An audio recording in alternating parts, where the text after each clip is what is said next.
G'day guys, Tom here from DDHQ with two of the great fellas in Australian wine. We have Jono Koerner, Damon Koerner, the brothers Koerner, a fantastic Clare Valley label, a bit of a go-to for us as well when we're talking about the future of Australian wine and in particular Clare Valley. And boys, it's a really exciting, interesting, unique story of Koerner, I think, and where you guys come from and where it's all going. And so we're going to look at three wines here that we reckon kind of encapsulate what Koerner's all about. So, boys, take it away. We're tasting some Vermentino, maybe just a quick little background of how Koerner got started.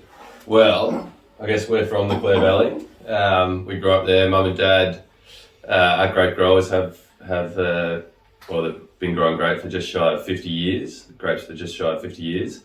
So we're in Watervale, we're terra rossa soils on limestone.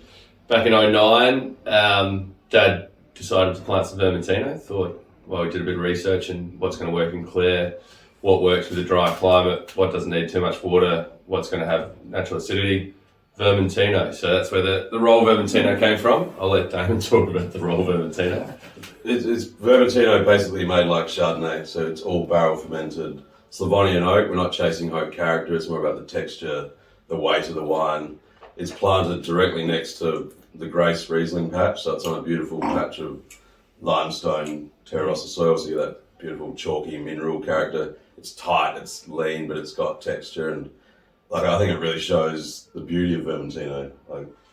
It can be quite a neutral variety, but when it's worked with properly, it is an expressive grape, and it expresses terroir very well. 100%, because I think most Australian Vermentino, it's been reasonably widely planted in parts of the country, but they can be a bit one-dimensional and pretty neutral and basic, whereas texture, you said, Damo, that's the key with both the Vermentinos you make. They've got a chewiness to them and a mineral character and some weight, and it makes some really interesting drinks. And I said to the boys before, when I'm looking for a go-to alternative variety wine in Australia, a favourite buzzword, I point them towards the roll Vermi because I think it's delicious because it's drinkable, but it's interesting as well.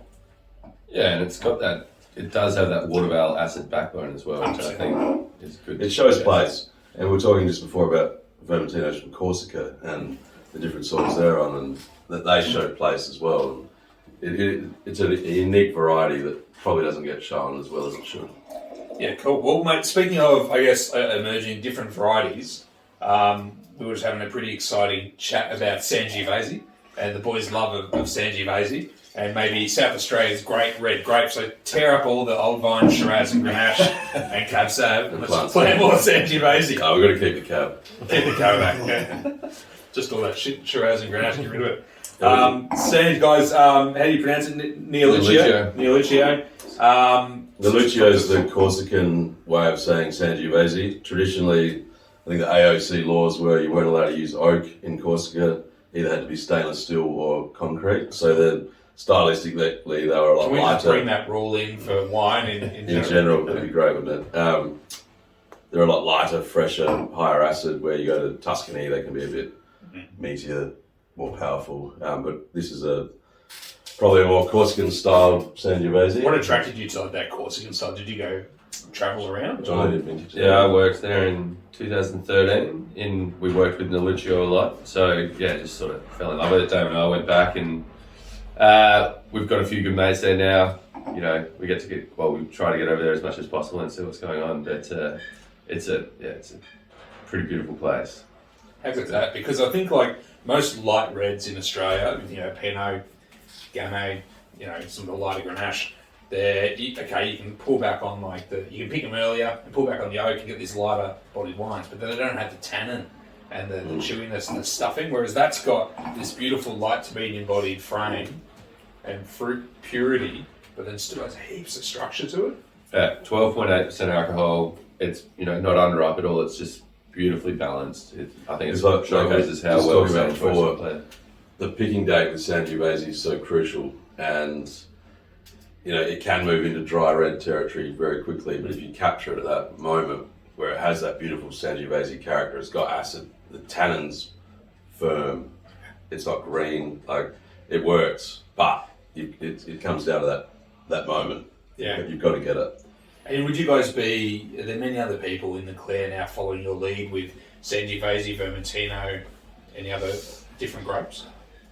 Not really. It's a bit of a more traditional kind of town, eh? It's a funny question because I think the classics in a way are coming back. Like Riesling's as strong as it's ever been. Yeah. You know, hopefully, I think Clare Cabernet is proven it's actually bloody good. And so there's a place for the alternatives, but the classics are as strong as they've ever been. That's cool. Yeah, they grow well, they work, but yeah. Well, let's segue into then to the Clare.